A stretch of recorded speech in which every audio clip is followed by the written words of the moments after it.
Welcome to a Friday Reads, where I talk about what I've read, what I'm reading, what I hope to get to next. In this one, I have a pretty sizable for me book haul. Like, I have 5 books that Evie is too much. I will have her channel down below. She doesn't post a lot of content, but she is a gem in the bookish community. So we'll talk about those at the end. We'll start with what I finished, etc. But first, so today I had to take Delilah to the vet because it was time to check on stuff. And it felt like a day to wear this shirt that Ryan got me for Christmas, and it's caring for your demonic cat.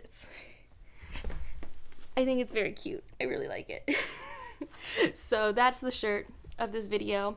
And now into the books. I finished 4 things, and 2 of them are very chunky. 2 of them were longer going, like one was an audiobook, and I'm overwhelmed that I actually read as much as I did. Like, I made a decision to take Sunday and Monday to just read, and that's what I did.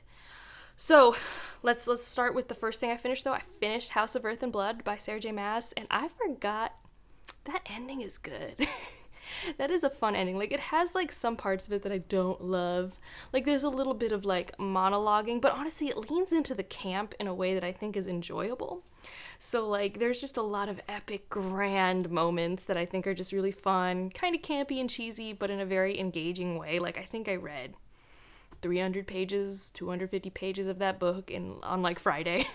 So what I spent most of my Friday afternoon and evening doing was reading that book, and now I am so pumped for the new release. So well, what can you say? It was fun. I had a very good time.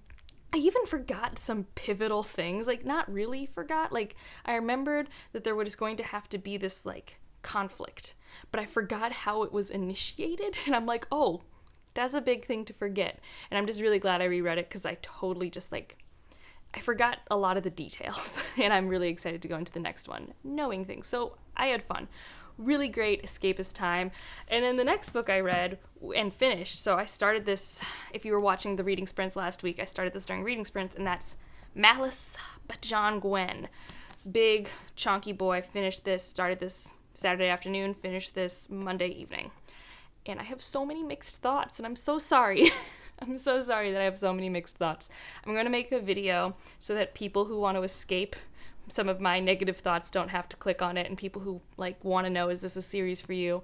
I will say that I'm going to eventually read the second book, because I know that everyone says this is his weakest, and I will try, and I am invested in our main character. But I had a really rough time with it, and I didn't dislike the ending. But the ending was actually maybe, I think the beginning is my least favorite part, and I really liked a lot of the middle, and then I didn't love bits of the ending. And we all know I'm like an endings person, so when I finished the book, all I could think about was how annoyed I was and how close this was to being, like, really fun for me. So, like, this is another book, like the last book I talked about, that's campy, fun, tropey, good time. Like, it doesn't, I don't think it's trying to be groundbreaking, and I'm not taking off points for that. I have issues with, I don't know, it's one of those things where I can recognize when one of my favorite books has flaws that people talk about. But if I don't notice those flaws while reading, those flaws, like, essentially don't exist in all practicality for myself as a reader while I'm immersed in the story. Whereas this, the flaws that I think exist for this were so prevalent to me that it kept jarring me out of the story, and it was bothering me. But I'm going to keep going. There's stuff about this that I do like in terms of its tropes. It feels really like a first book by an author, and I haven't had that feeling in a long time, and I read a lot of debuts, so maybe just, like, debut authors have just, like, accelerated it, you know, their game is so much higher than, like, 2012 or something. So, I don't know. I don't know what I'm going to rate it. Review to come. Where I really get into stuff. But like I said, I am invested in Corbin. I really want to see where his path goes. I didn't mind the setup of the antagonistic force, although I do think this was a story that had multiple storylines, and one storyline became way more interesting than the other, and I think that's part of why the ending didn't really land for me. Also, everyone who talks about John Gwynne and his series, you guys, you don't spoil anything, but you spoil things? Like... Like, I already knew going into this that this author can be merciless with their characters, and I know it in a very specific way. Like, people say a very specific thing that he does. So whenever that stuff happens, I don't have emotions unless I had emotional connections to those characters. And fair enough, those characters maybe just weren't developed as well in this book. And maybe the thing I think happened to them hasn't happened, but I'm just like, I don't like knowing the nature of consequences in a story. I like to know if a story has stakes. I don't like to know the nature of it. And I try really hard to escape conversations about this, but it's so prevalent. It's everywhere. I feel like the bookish internet also, like, didn't overhype it, but, like, gave me too much information, and that was despite me, like, fast forwarding through videos all the time. Like, I was working really hard. So, yeah, one of the cases where I kind of wish I could have gone in knowing less, and also that people had told me more, because I think people always talk about how characters and the number of characters are why people have a rough time getting into it, and I don't think that was my issue. I was very clear on who the cast of character was. I'm like, okay, you're over here, you're over here. I had a good sense of it. My issue was that all of the characters' motivations were essentially interchangeable for a very large portion of the book. And I don't mean that in terms of, like, their plot circumstances. I mean, like, their internal, like, why am I a person? Why am I motivated to do X, Y, Z? Was very interchangeable among them for a very long time. And I do think that improves by the end of the book. But that was rough for me for, like, the first 100 pages. So, yeah. I'm sorry, guys. I'm sorry. I really wanted to like it, and I spent, like, my whole weekend reading it. So it wasn't a bad time. Like, I was never bored or upset while reading it. I just also wasn't enthralled or excited or having any of the moments that I see so many people have, which is just a bummer. Another one I finished, Mediocre. Oof, this nonfiction. This nonfiction is great if you just want to be angry in solidarity with someone, I think. Like, I knew a lot of the information she brings up in this from White Rage and Caste and, like, other race nonfictions that I've read. So I don't think there were things in here that were new. There were some things about women in the workforce that I didn't know, I think, as much about, but I wasn't, like, surprised. Like, I don't think I'm enlightened because of some of the things. I think I'm angry. And it was kind of nice because the audiobook is her narrating it. And she's forceful in her intonations at points when she's really, like, frustrated. Like, you can feel her anger. At least I could. That maybe this is subjective, but I felt that she was angry, and, you know, I didn't mind that. I didn't mind the emotion in this nonfiction as she lays out all of these events and these facts and these interpretations of events. And, you know, I don't know if this would be the nonfiction I'd give someone who wasn't already, like, on, like, my side of politics. Like, I feel like I feel like people will be very defensive who don't already know the stuff in this book. I don't know. I'm excited to talk about it, though, when we do the discussion next month, and we don't have a live show date for that yet, but I will let you guys know. But I did it. I finished that. And I finished the Paper Menagerie. I don't even know how I'm going to review this. I have no clue. I think I am going to do a review. I don't think I'm going to do, like, what I did for Exhalation, mainly because I haven't done a review for this yet. And also there's a lot of cool cohesive themes and techniques and consistencies, and I think it will lend itself to a quality review video once I have the spoons to make notes and outline for that. But needless to say, I loved it. I don't think there's a story that I regret reading whatsoever.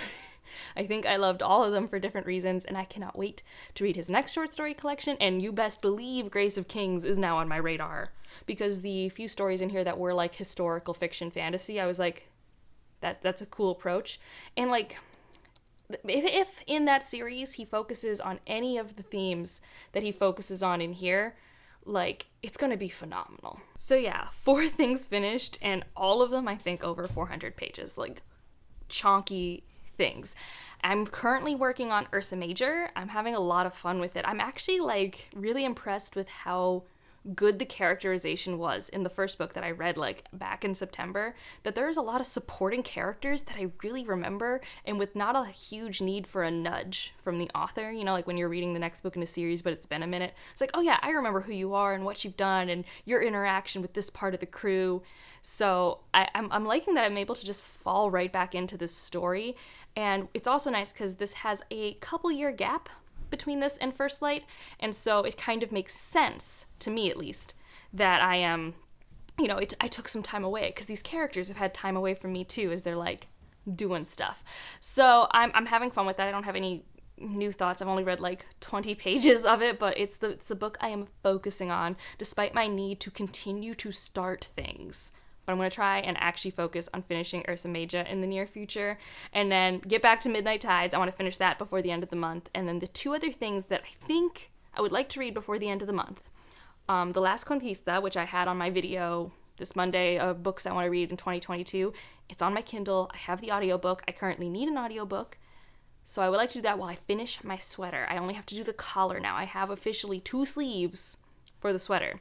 So I want to listen, consume this middle grade sci-fi, potentially, we'll see. And then Unraveling by Karen Lord is another book on my TBR that I still need to get to. And if I somehow keep being in this huge reading mood that I'm in, I will pick up an ARC off my ARC shelf, but I don't know which one. So those are the things that I am planning to get to and work on. And you probably won't see me talk about them again till like my wrap up, because I think I have a different video planned for next Friday. I think. I don't know. There's a sheet somewhere where I pretend to have plans and then they always just go out of my head. But now the book haul. And like, this is such a pretty stack of books, guys. So first up, I asked Tor to send me a finished copy of Goliath, and they were kind enough to send it to me because I need to do a review for this, and I had the ARC from NetGalley already, so they sent me an ARC and I asked for a finished copy because this book is really difficult, as I've said in many other videos, and I need to kind of skim reread and like pick things out and see if the connections that I thought were happening and like compile my thoughts for that review, because that review I feel like will be similar to my Memory Called Empire review, where I talk a lot about the themes and what I like about that part of it, because that is the stuff I value about this, is how the story was crafted to maximize those themes. And it's also reminds me of the movie Do the Right Thing, but it's very different, because Do the Right Thing is like 1980s, like New York City. This is 2050s New Haven, Connecticut. But in terms of like the main character, it's not an individual, it's a community sort of vibe. So I am excited to dive into this, because flipping through this is so much easier than flipping through. And I noticed that there are font differences, which is something I was curious about too when I saw some of the different things done in the ebook that you can't tell in ebook as well, at least not in my ARC. So I really wanted to see the format before doing my review. This it felt important for this. So I'm really happy they sent me a copy. It's stunning. I really love this. And the inside's really pretty too. Like, nice Goliath on the side. It's a very high quality book, in my opinion. And then Evie just sent me a bunch of stuff. And, like, she told me something's coming Monday. And I'm like, oh, cool. And then something came Saturday. And I'm like, awesome. She's like, you still have something coming Monday. And I'm like, Evie. But it's great. So nothing new to read. She was just really nice and bought me some favorites. So we'll start off with the Texcalon duology. I now own A Memory Called Empire and A Desolation Called Peace. Look at these pretty ones. So excited. So excited. They're so shiny. I love this book. I love it so much. One of my favorite things to do is read this twice and make that review video, which is what I'm tempted to do with Goliath. Because I now have context for this. I feel like I really should reread it before I do that review. But I also want buzz out there for this book. I don't know. I don't know what to do. I also don't have time. Like, there's no time in my life. I want to do all the things. I want to read all the things. I want to craft all the things. And I have to sleep, apparently. And then the other series that she bought me was the Hollow Crown duology with Incendiary. Ooh, that title is shiny. I like that. And then Illusionary, which is my favorite of the two. And I didn't realize Incendiary is significantly bigger than Illusionary, which I didn't notice while reading them. Although I read Incendiary as an ebook my first time. And I'm just so excited. I'm now going to have like a nice Zoraida Cordova section. Spoiler alert, it's going to be right here, I think, as of now. And to all those people who always want me to make a bookshelf tour, I don't know how to do that. I change my bookshelves like every time I get a new book. And I don't I don't know. Like, Witcher's here now. Like, I shift things around all the time, and there's just everything below the camera line is chaos. Maybe one day, maybe. But it's a very fluid system, and I don't own that many books. I mean, I guess I kind of do, but, like, it's not like I have a floor-to-ceiling bookshelf to show you guys. I mean, it's basically these 4 shelves and then a shelf over here. Like, it's not that exciting. That's a tangent. But it's it's been a mixed experience month so far, but a largely, I think, good reading month. I'm having a really good time, lots of 5 stars, some really weird mixed experiences with Goliath and Malice. So we'll see how the month ends out. I'm excited. And if you want to leave an emoji, leave something yellow or black because of Goliath, because I think the production of this book is really nice. Like, this is a quality book. Like, this is a book you hold and you're like, I like this tactile experience. I want to read this. That's my opinion. And I cannot wait to do a review for this. I just don't know how to do a review justice for this, because this is art and I normally just review stories. If that makes sense. I don't know if that makes sense. But like, if you liked it, subscribe if you want to, and I'll see you in the next one. Bye.